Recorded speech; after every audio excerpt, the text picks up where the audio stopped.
Greetings and salutations, my most excellent friends. Hope you're having a great day. It is Sunday morning, meaning that it is time once more for the Chi Ranger Adventures podcast. This is season number 2, episode 13. Hello there. Hope you're having a great day over on the YouTube channel, the Chi Ranger Vlog. If you're watching this live on the simulcast, if you're downloading this from iTunes or listening to it over on chirangers.com, thank you. Thank you no matter where you are listening to this. I really appreciate you taking some time out to listen to the podcast or watch it if you're watching the video version. Now, before we get underway, there's something I need to do. Wow, look at that. A title slide. That's right, ladies and gentlemen. It's time for the news. And if you're listening to this on the podcast, well, you just missed out on a rather bland text slide come across signifying the first portion of the podcast.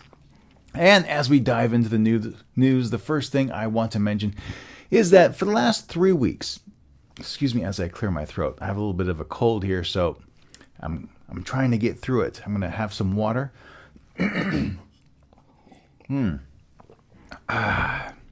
Hit the spot. So over the last few weeks, I've been doing the video version of the podcast, and I have been totally stoked about the feedback I've received over on YouTube and on the channel comments on the blog page itself. So I thought for this week, let's try a little experiment. Let's do pretty much the entire podcast this week online and see what everyone thinks out. So you'll see the runtime for this on YouTube be significantly longer than it has been in the past. The audio version is going to be just as it always has been, so no worries there. All right, so let's get kicking, shall we? Oh, yes. First up in the news is, well, let's talk about Lady Gaga once more, shall we? And specifically the Korean Association of Church Communication. Now, this is a Christian group here in Korea, and I cannot believe what they released in a press statement earlier this week. Let me read it to you.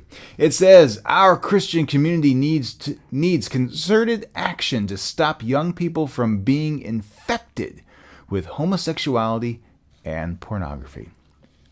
Didn't know you could be infected with homosexuality. Didn't know you could be infected with pornography. This kind of statement, no matter where it takes place in the world, just really angers me.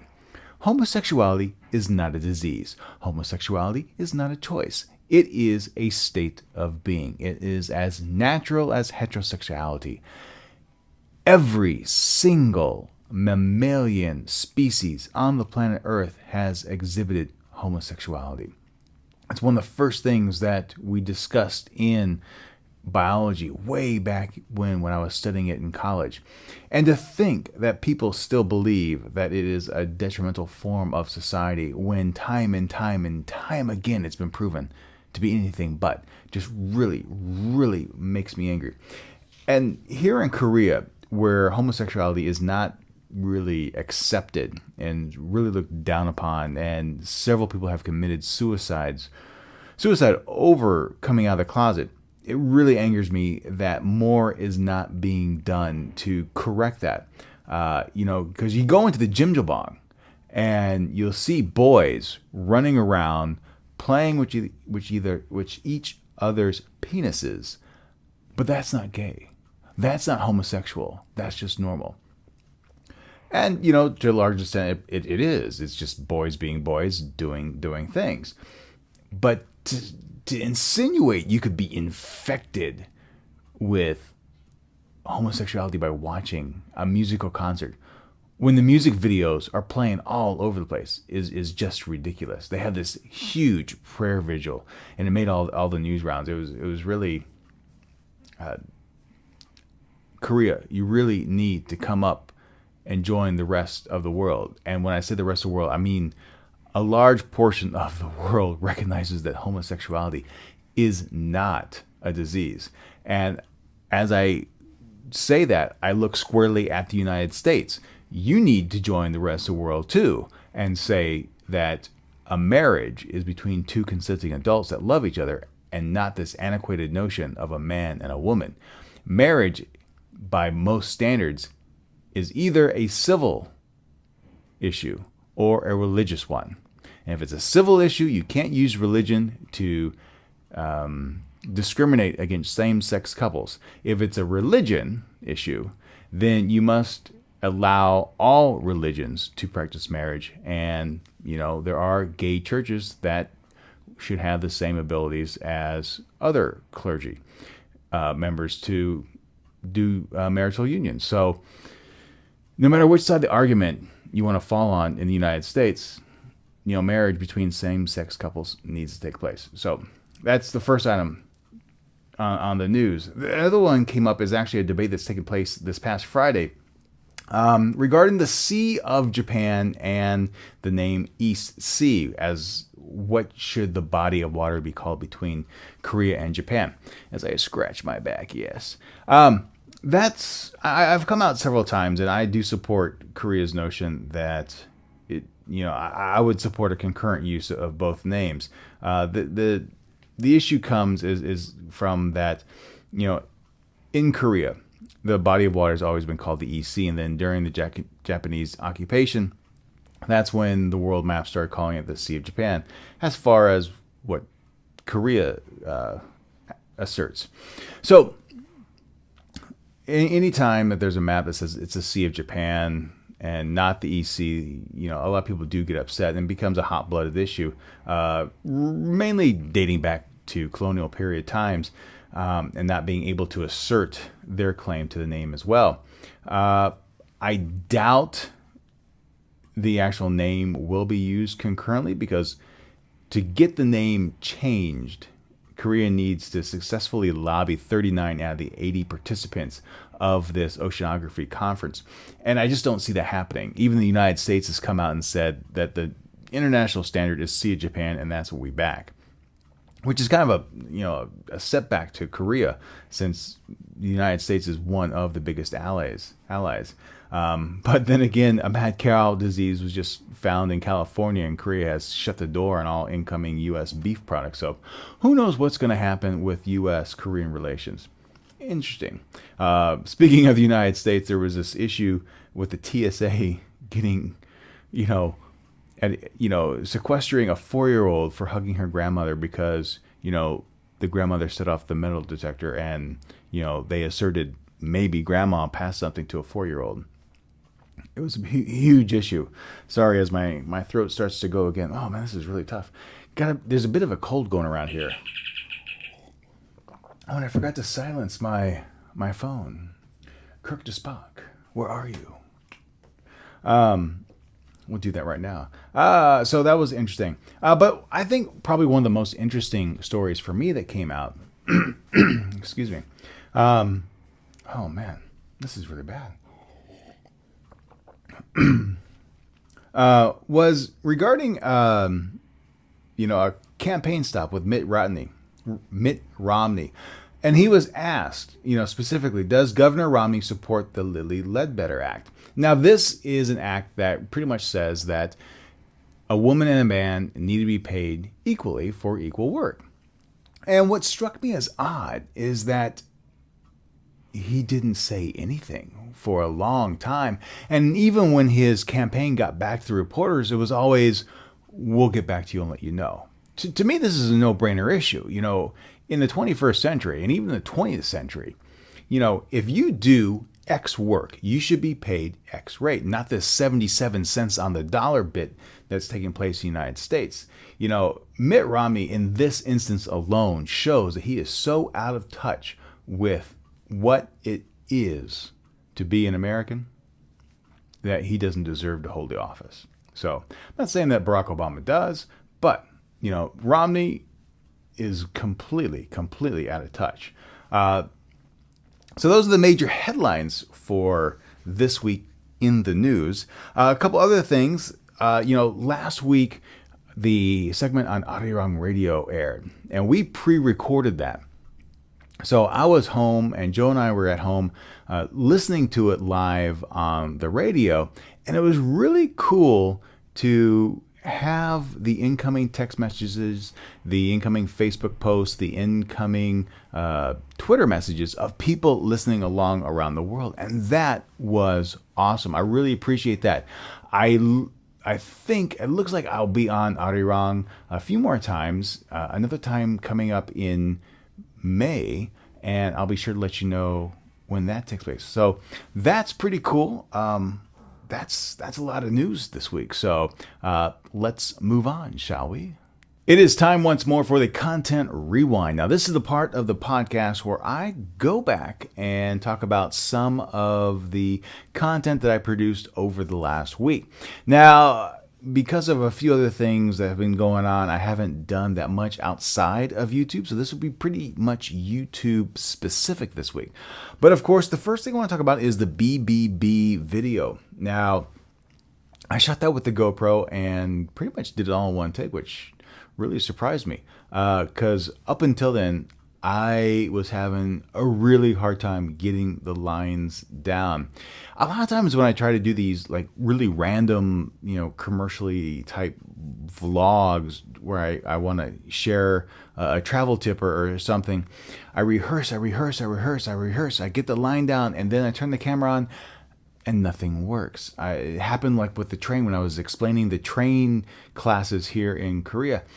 All day I had no problem discussing what they were. I'd walk around mumbling, being able to share everything about these 3 classes of trains, and then turn the camera on to actually do it live, and nothing worked. So that was the case with the BBB video. And I have to say that I was really shocked when I was doing the research for the story. The story hasn't come out yet on the Korea blog. It's part of a trio. I've actually done 3 kind of travel tip videos before, 2 other ones before. One on the 1330 line, which I use extensively here in Korea. It's maintained by the Korea Tourism Organization, and it's great for translation service, but more importantly, it's great for travel assistance and getting to know what specific things are out and about in the country. And then I also talked about the Seoul City Guides, the red jackets that people wear in the high tourist areas. They're local people that know the neighborhoods and speak a multitude of languages, and they're there to actually give assistance. Now, the BBB first started during the 2002 World Cup. It was designed to assist foreigners coming into Korea for the World Cup, and then was such a hit, they privatized it in 2003, and since then been expanding. There's 4,000 plus individuals on the volunteer roster. In fact, one of my old co-teachers was a volunteer for a period of time. And like I said in the video, they speak 18 different languages, available 24 hours a day, 7 days a week. The one thing I didn't mention in the video is that they also have like a business card thing. And you can pick that up at the airport, or you can print it off online. I didn't have the opportunity to do that. And basically it says in Korean, if you need translation, I need translation help, please call this number. And you essentially hand that card to the person, and they'll call, BBB with their own mobile phone, and then you can start chit-chatting back and forth and get whatever issue resolved. Directions, medical assistance, whatever. And it's really, really cool. And it's free. According to the website, and I really don't know how accurate this is, they said if you get a BBB phone at Incheon International Airport, you get like a 50% discount on the mobile renting rate. And everyone I've ever met who's rented a phone from Incheon International Airport hasn't come across that feature being available. It's only the standard rental rates, whether it be through KT or SK. So not really sure how to go about that, since most people come into Korea either with a mobile phone and either roam or just get a prepaid aspect of it. But having the number is a huge bonus when you need some translation assistance. The other video that came out was on Friday, the tour to Korea, and let me tell you, that was a pain in the ass. The weather was awful. Up until the event, I kept on seeing the rain getting pushed back, and then it was, all weekend long. And sure enough, it was just utter crap. You could actually see, your breath steam out of your mouth. It was that chilly. And the wind was horrible. Not a lot of rain, but, significant so that you were wet. And, Joe and I went there, and, we're just there kind of doing mainly a press article for Korea.net that hasn't come out either. But, trying to do some research to drum up some support because, here I am in Korea. And I didn't even know there was the Tour de Korea. Didn't know it was the largest road race in all of East Asia. Didn't know that in 2007, Lance Armstrong participated in the event. Didn't know. Didn't know that President Lee Myung-bak was going to be there to lead the special group off. That was a huge surprise. And if you watch the video, we're 20 feet from him. That really surprises. We're just, we were there, and the elite riders rode off, and we were waiting for the start of the special group, and all of a sudden, President Lee Myung-bak is going to be here, and we're like, no, that's crazy. That's crazy talk. You can't be talking about that. President would be coming out and wasn't like this, but sure enough, he did. And that was pretty cool to see the president come out in his matching gear and speed off on the bike. And if you watch the video, you'll also see that all the lead bikes had GoPros on them, and I was totally stoked about that. Some of you even had the LCD backing on so they could gauge exactly where they were putting the camera. That was pretty cool. So those are the two major videos. Again, continuing every day with a little video on the side on the vlog channel. And of course on Saturday, mystery word, game number 2. Yeah! So this one's going to last for an entire week. So you have a whole week to kind of do your guesses. And then next week, I'll post the answer. And maybe do it like, here's last week's answer, and then move on to the next one. Keep it going like every Saturday type thing. So yeah, there you have it. That is the content rewind for this week. It is time for the question of the week. And this week's question comes in from Lisa Kim. And she asks, what is the best thing about being a podcast blogger? Well, gosh, there's so many ways I could answer that. For me, the best thing about doing vlogging, about doing podcasts, is that I love to talk. I love to ramble. I love to tell stories. And what better way to stress that point is to dial back the Wayback Machine to 1979. Yeah, maybe 78, but definitely 79. Now, 1979, 78, I had my first record player in my room with a tape cassette player. And believe it or not, what I would do is I would put records on the turntable and then put cassettes in the deck. And you could actually, go from the record to the tape deck. So what I would do is I would record a little bit of music. And then I had a microphone. And I'd plug it into my stereo. And I'd pretend to be a disc jockey. And I would do that for hours. And I would record different songs, have a playlist. I'd go into my mom's office and call up the weather and get the accurate time and weather. And do that and have an entire show. MUIC was my call station for music, as I do the air quotes for the video. Music, yes. And it was a lot of fun. And sometimes I'd have my friends come over and we would do interviews and we would do that. I remember one morning very vividly playing one song over and over and over and over again. And I didn't realize it, but because I had the headphones on, but I was singing out loud as well. And my mom came in, what are you doing? Yeah, vivid memories. Hi, Mom. Hi. So I like telling stories. So what being on a podcast allows you to do differently than, say, writing text or doing video is that you get to have a good conversation. You can have your notes down here. And this is actually kind of awkward, doing a simulcast and having your show notes out and referring back to them because, doing video, you're always looking at the camera and, talking to the people on the other side of the lens.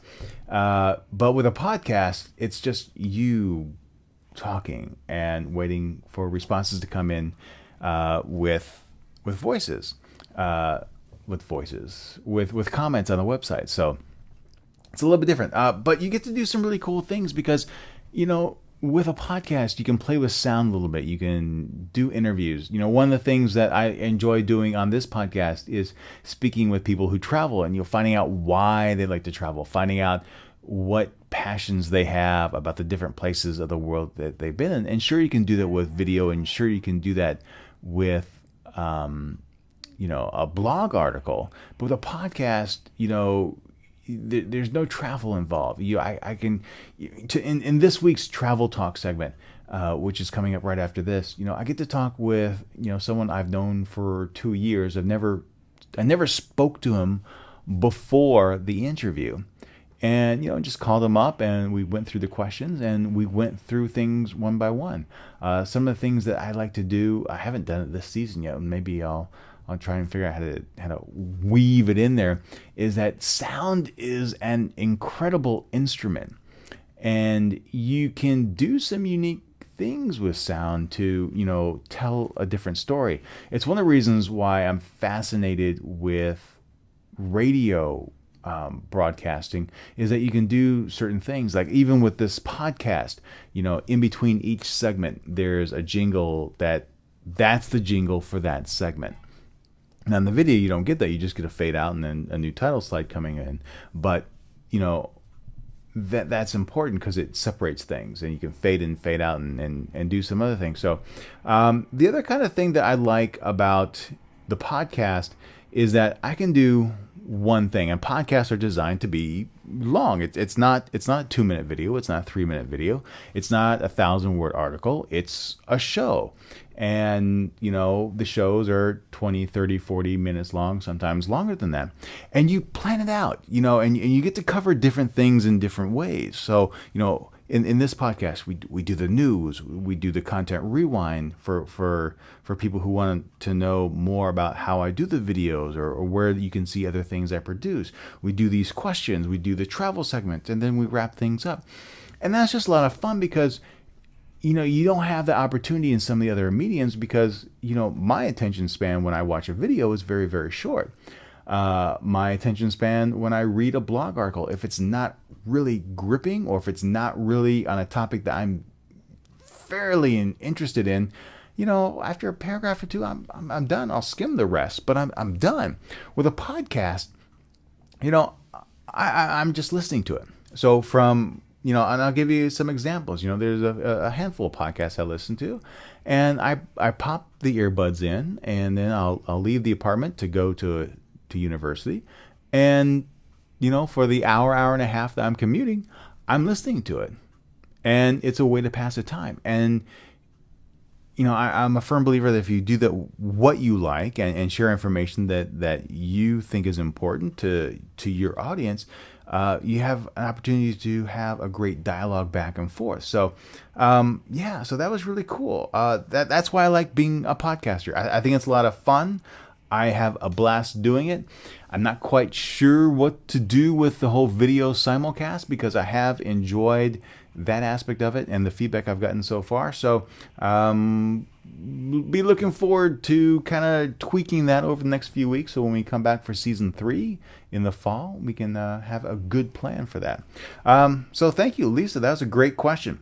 If you have a question, you can send it to me at podcast@chiranger.com. You can tweet it to me at chiranger on Twitter, or you can leave it in the comment section, either over in the Facebook area or on the blog page itself, or even in the comment section of the YouTube page. That was really cool. So yeah, that is the question of the week.